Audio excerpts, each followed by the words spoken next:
So for the part 3 of the series, I was talking about fuel economy and which one is more fuel efficient. It's got very little to do with the age of the car.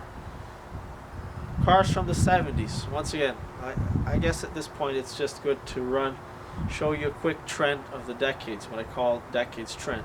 So 30s car, they've got a very typical square style with big headlights, external headlights at the front, and very big rounded bumpers that came out to the side of the car, and you also had a running board. Great majority of cars from the 30s had very small engines. They were very lightweight cars as well. Model A 1929, 1927 Ford Model A had a little tiny 4-cylinder engine. Why? Because the United States were in a recession. Most part of the world was in a recession during the 30s. So cars made between 1920 and 1940, let's say 1939, they were small cars. They were very fuel economy. People didn't have big V8s in their cars. That was rare. Yes, there was a Ford flathead V8 used infamously by the bank robbers Bonnie and Clyde, but the great majority of people didn't have cars, and the ones that did and actually used their cars to get to work, they had little cars. They had little inline, straight flathead 4-cylinder engines. 1940s, 40s came along, so came World War II. There were lots of fuel rationing in most parts of the world, including the United States and North America, South America as well. Once again, smaller cars. Although they were a bit bigger, and the design was quite different than cars from the 30s. Here's an interesting way to view the different designs. Great majority of cars from the 40s had split windshields. They actually had 2 flat pieces of glass in the front that sort of formed a V. Cars from the 30s, they just had 1 big flat piece of glass. You will also not find any car from the 30s, obviously there are exceptions, but generally speaking, any car from the 30s with curved glass. All of them will have just flat, simple flat pieces of glass. Why? Because it was much more difficult and costly to manufacture, to bend glass and to make round pieces of glass. And that's another advantage of flat glass. You break a windshield on a car from the 30s, you can use a window, you can use an old glass door, you can go to the neighbor, and you can just cut a piece of glass. Simple as that. Flat piece of glass, you measure it, you cut it. You break a round piece of glass, a curved piece of glass, how the hell are you going to bend glass? You have to buy a replacement, which might be very expensive, very difficult. So 30s, they were they're nice small square cars, very simple, incredibly simple. Many of them you'd have a hand crank to start them. They were very simple. They were just big lawnmowers. That's it. 4-cylinder lawnmowers with big wheels on them. That's all they were. 40s, the cars were enlarged quite a bit. Many of them still kept the very rounded designs. Typical of the 40s were the split windshield. 50s came along. Early 50s still kept some of the earlier designs, but then they started switching to what I like to call the fishtails. Very fancy and curvy cars with big fins at the back. 50s was a very good year for North America, very good decade. Some still refer it to as the golden era, the golden decade. Fuel prices were extremely low. Life was good for most people. Lots of work. Lots of money. People, that means, bigger, faster cars. Still not very fast cars. Many very big cars. You had the famous inline 8-cylinder engines, which was pretty cool. So there's that era. Finally, the 60s came. They still, once again, early 60s, the late 60s, nice rounded colors, you know, nice rounded bodies with lots of curves, lots of fins, uh, double colors, lots of cars with two different colors. Then late 60s came, 68, 69, early 70s. Fuel prices dropped incredibly, and they started making the big ships. They switched, all the manufacturers switched to a much more wider, lower, and more square, triangular design, so to speak. And they came out with the massive V8 engines, many cars with big V8 engines, the big ships. And then finally in the late 70s, the gas crisis hit, and a few of the American companies went bankrupt. AMC, for example, was bought out, sold out to Chrysler because of the Jeep, right? And then 80s, you started seeing very, very small cars, Japanese cars. That's when the Japanese finally came in. Very, very rare to find Japanese cars from the 40s, you know, in the States. Very, very rare. Very, very, very rare. And that's the same thing for the European cars. Not many German cars during the 40s in the United States. Why? Because they were at war. You didn't import cars from Germany while you were at war with them, so it's kind of obvious. But early 60s, 50s, Germany had very, very good relationship with South American and African countries. You go to Brazil today, the largest stock parts availability for Volkswagen vehicles is there. Most cars are French or German or Swiss. Many German, great majority of French and Swiss manufacturers. There are Peugeot, Citroën, Volkswagen, of course. So once again, that just goes to show how different countries at different times had different manufacturers. Same thing for the Japanese. Americans didn't like little cars. They didn't want little cars. They didn't want little 1.8 liter engines.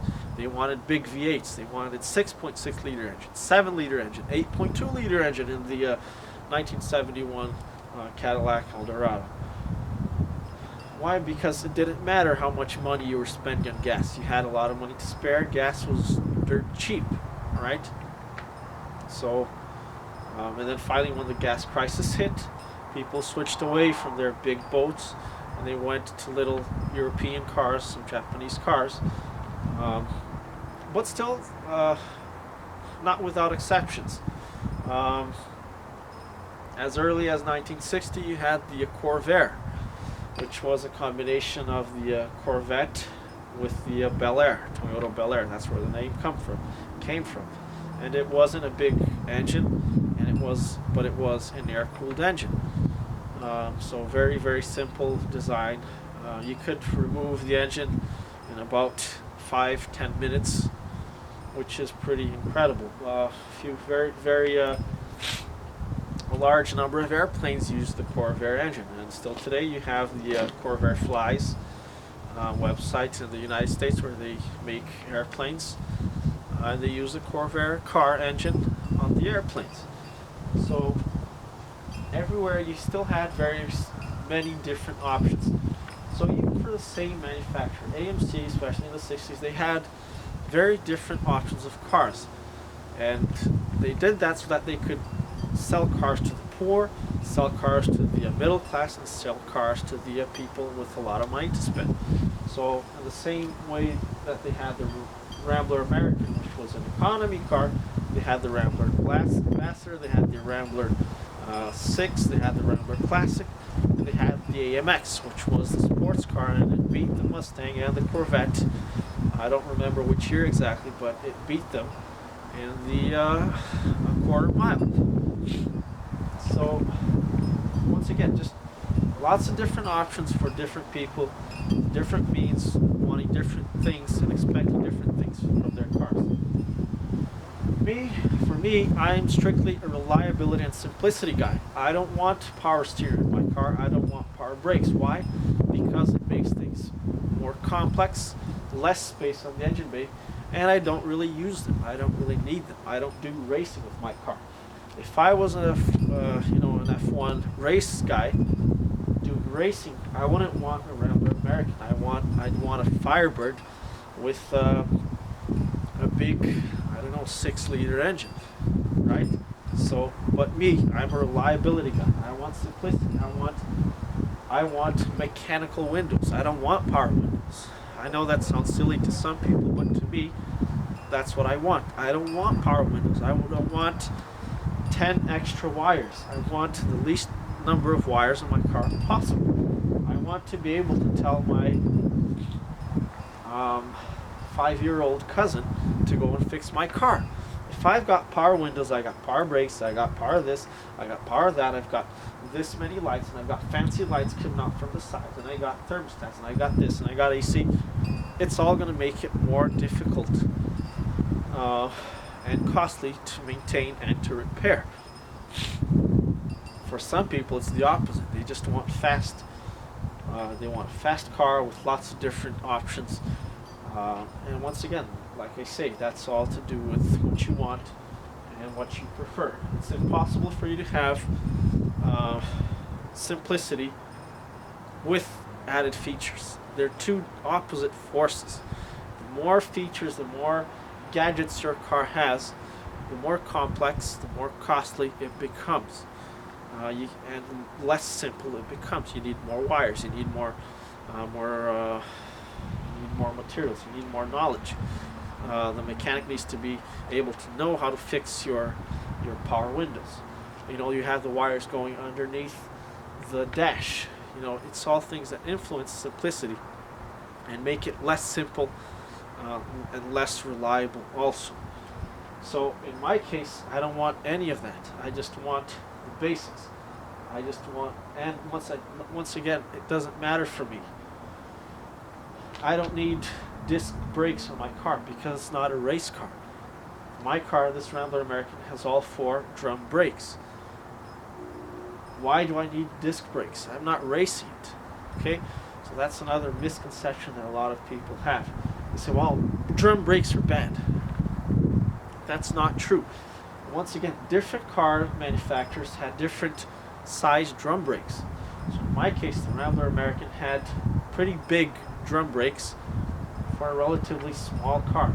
Some other cars had little, even some trucks had small drum brakes with less surface area on a big truck or a big car, and that was bad. Braking was a lot worse. Okay, and my braking is fine. I've had videos of me driving the car in winter, in rain, and I will still do another video, and the brakes are fine for me because I drive safely. I drive under the speed limit, maybe a little bit over sometimes, but I'm not racing the car. I'm never going over 110 kilometers an hour. If you're doing 140, 150, 200 kilometers an hour, then you not only need power brakes and disc brakes, you just need a whole another car altogether. All right, so there's that. And returning to fuel economy, like I said previously, the internal parts of the engine have changed very little. There's a lot of people today that are obsessed with fuel economy, and some people are actually, I think they're kind of silly. They're talking about fuel economy, but they're driving a pickup truck, a 5-liter pickup truck, for no reason, to get to work, and they don't even work in construction. They work in an office. They're talking to me about fuel economy. I mean, go figure. But anyways, the internal parts of the engine haven't changed very much, if at all, during the past 100 years. Right? Like I said, still the same materials, still pretty much the same manufacturing methods. What has changed is everything outside the engine. Back then, you used to have the famous carburetor, which was a mechanical way of converting liquid gasoline to gaseous gasoline. Today, instead of you having that being done mechanically, you have a computer and thousands of sensors doing the same job. And, well, how does that increase fuel economy? The engine is theoretically always working on an optimized state. So regardless of the speed you're at, the computer is theoretically continuously changing the mixture of fuel and gasoline to provide the most efficient mixture possible. The carburetor does that, but it's got maybe 3 or 4 different valves, different settings, different accelerations, but it's still pretty much the same thing. There is very little efficiency improvement on that. I'm sorry to say, I know some people are going to laugh at me and think I'm crazy, but that is true. And why do I say theoretically? Because I've got a lot of people saying that, well, you had to adjust carburetors back then and adjust, timing, adjust a valve, adjust contact points and things like that, which is kind of true. But I've heard a lot of people, and I have a lot of experience with people having the same problems with their computerized cars today. The sensors go bad, and once the sensor goes bad, it ruins the whole thing. So, for example, you have an O2 sensor, which is an oxygen sensor, going through the catalytic converter. As soon as the catalytic converter starts to go bad, or rust starts to hit the exhaust, the sensor tells the computer that there's too much air going into the system. Of course, there really isn't, or there is because of problems, because there are holes on the exhaust, or the sensor isn't working, and it causes the computer to send a lot of fuel.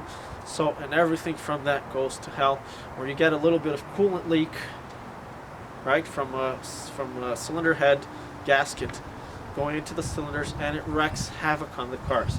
A lot of people have lost their cars because of problems that seem apparently simple. So there you have it. To me, I hate computers on cars. I really love the mechanical aspect of things. Cars today, they were not built to last. They were built to be replaceable. They were built with a time frame in mind. They were built to last 5 years. Because why? Nobody used their car for more than 5 years.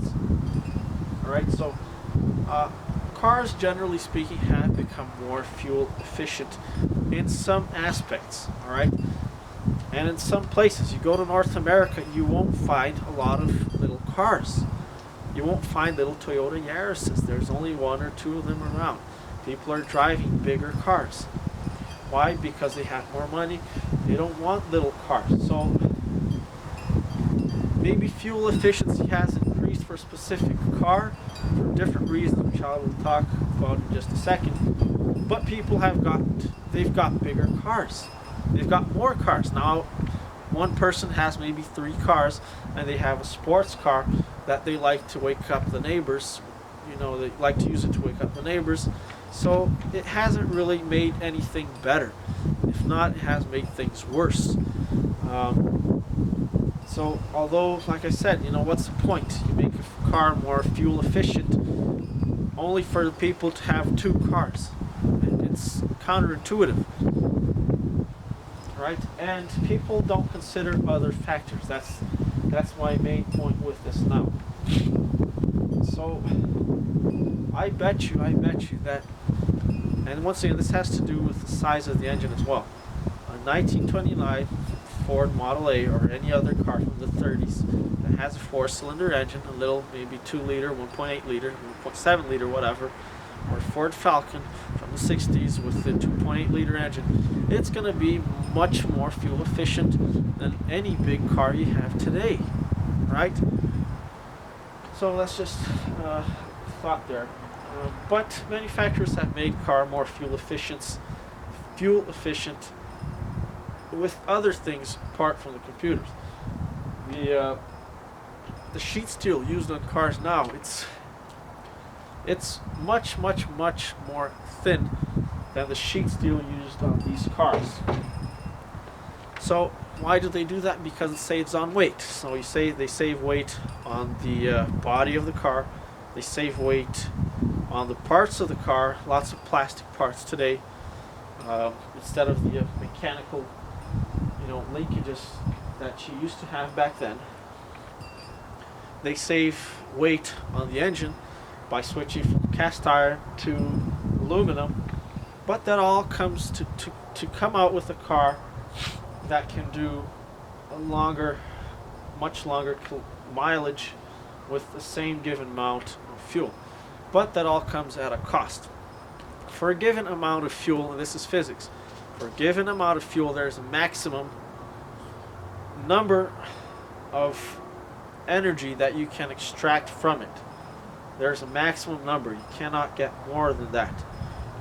You can utilize that energy better by making the car lighter and by switching from cast iron parts to plastic electronic parts, which are very cheap and cheap to manufacture and lightweight.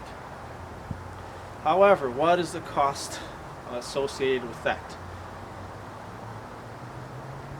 Plastic and electronic parts are much lighter than cast iron parts.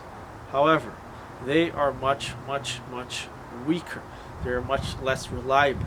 You throw a bucket of water on this engine, nothing is going to happen to it. You can drive it into water. Nothing is going to happen to it. You get a bucket of water and you throw it on a modern car and it's done.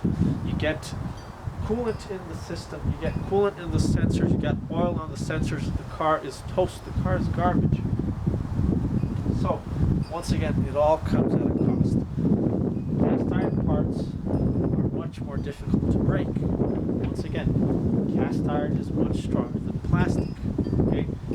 So, you save money on fuel, but you're losing money on parts, and that's exactly what's happening to a lot of people today. They're really glad, hey, my car did 20 kilometers with the liter today. I'm so glad. And then 6 months later, oh, I spent $2,000 to change the head gasket. Oh, I had to spend $600 to change a light bulb. Oh, I had to spend $1,000 to change a sensor. Plus they're changing their cars every 3 years. I've known people that have driven a car for 100,000 kilometers and then they had to change to another car because they were having to spend $1,000 on every single time that they went to the dealer, that they went to the garage, to the shop. So you're saving money on fuel, but then you're wasting money on having to buy a new car every 3 years or to repair it every, to make a new car after about 10 years of use, or no more than that, no less than that actually. After 100,000 kilometers, you start having to replace every single part in the car. It becomes very, very, very expensive. So you can't just think about fuel efficiency. If you want to save money, you've got to put a lot of things into the equation. Fuel efficiency is just one aspect of them. There's another aspect of insurance. The newer the car, the more expensive it is, the higher the cost of your insurance. These cars, if you really want to save some money, plastic cars are cars that you can repair by yourself very easily, very conveniently, very rapidly. You cannot do anything on a modern car now unless you are a specialized, engineer, or you're an electronics genius, and you have the right software, the right equipment. Software for many cars today that are used by the shops costs several $1,000s, some $4,000, $5,000, and you can only use that specific software to diagnose a specific set of cars. Next year it changes, you get new models, you have to change the software, you have to buy another software. So that's why people don't do anything on their cars today, just very simply because you can't. And that's becoming worse and worse. Newer the cars, the less work you can do on it yourself. Alright, so, and even in the work that you can do, everything becomes very difficult because we've got a very, very complex design. You've got thousands of wires. Cars today have thousands of wires going through them, whereas this car has only maybe 10 wires, right? It's a lot less, I don't have Wi-Fi, I don't have computers, I don't have power windows in my car, but maybe that's a disadvantage to you, but to me it's an advantage because when time comes, I can just fix it and it'll stay fixed, and if anything were to happen, it's very easy, like I said, I can get a 5-year-old child to fix my car for me. I can do that. Modern cars, there's very, very, very limited amount of things that number of things that you can repair and fix yourself. The first problem with cars today is to find the problem. That's a whole problem in itself. A lot of times you get in trouble on the car problem and you don't even know what the problem is. It's a whole nightmare just to find what the problem is, and then when you do find it, it's very expensive and difficult to fix. So with simplicity, you save a lot of money, and you have to consider that. Depreciation value, you also have to consider that. You buy a new car today, you sell it 2 months later, it's worth half as much. 10 years later, a car that was worth $50,000, 10 years from now it's worth nothing. You'll find it at the junkyard. It's true. 10 years later, this car is going to be worth twice as much than it's worth now because it's a classic. The older, the more value it gets. Right? So you also have to consider that. You have to put all those things into the equation. I'd really stay away from any big V8 vehicles. If you're using them as a daily driver, I highly recommend using a reasonably fuel efficient car. So I highly recommend Studebakers, any European cars. Hey, over here, for example, in this region here, there's a lot of MGBs. They were very fuel efficient, and very nice British vehicles, right? So any big V8 is going to spend. It's fun to drive. It'll go really fast. There's a lot of comfort, a lot of accessories. It feels like you're driving a big ship. You forget you're inside a car. It's almost like you're in an airplane. But there is this high cost of fuel associated with it.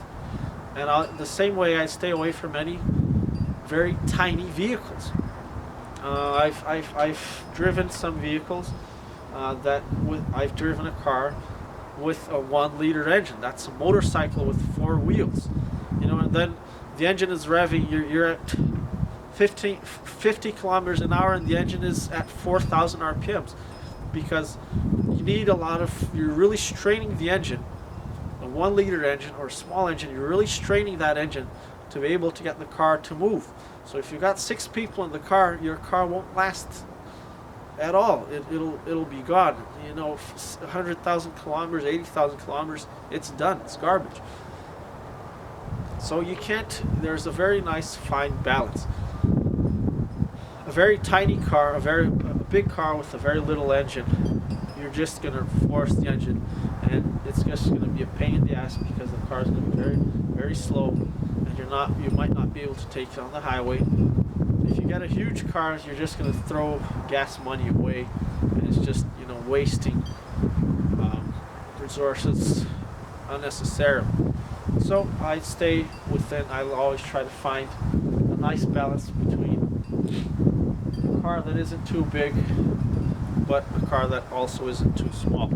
So you look at some of the some of the Italian cars. They used to be tiny, little tiny, like a Mini or a Fiat 500. They're minuscule cars. I don't really feel safe driving something that small. I feel kind of scared. If the car hits me with that thing, I'm probably dead. I like to have a car that's a little bit bigger. So that's why I don't drive a Thunderbird. That's why I don't drive a Fiat 500. That's why I drive a American, or I drive a Corvair or an MGB or a Spiner or a DeSoto or a Dodge car or something like that. Cars that aren't too big but aren't too small. Right? And I want to have the comfort of being able to drive at reasonable speed without forcing the engine too much. Alright, so basically the more